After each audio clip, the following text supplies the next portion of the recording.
lake. It's a beautiful day. First Saturday in May, blue sky, no rain, and no bugs this early. I want to show you how to put the water into the cottage.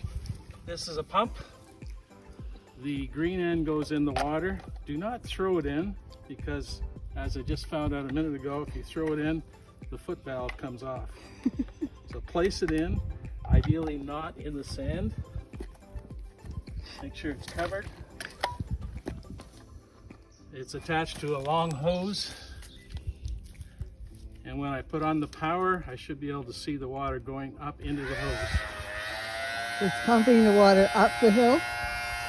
The water should be pumping up the hill. That's the first step. Now we want to fill the hose.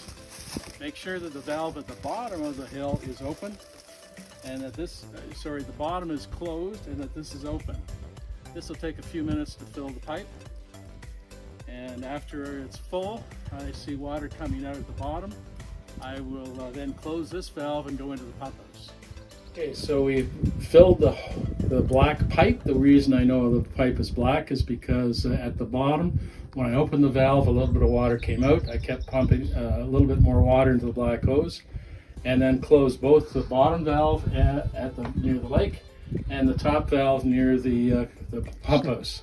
I'm in the pump house now.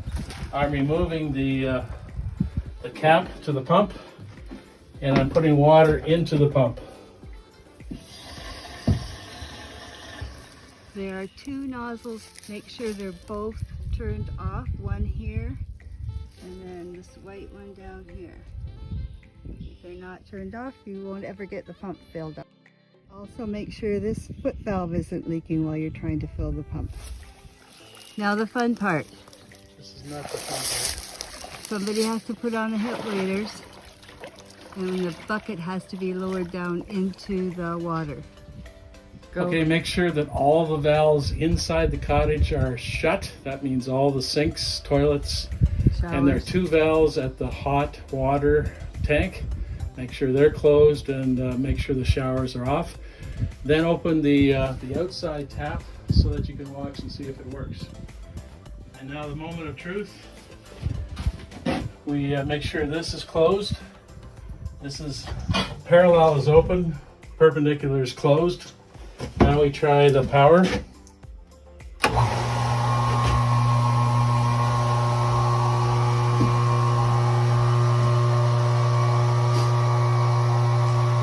And we run that for maybe 30 seconds. If the sound doesn't change and water doesn't come out, then we'll prime it some more. That means the water is being pumped up. The pressure is slowly beginning to build. There's a pressure valve on the top of it. It's starting to build. The sound indicates it's probably pumping some water. Very exciting. Here we go.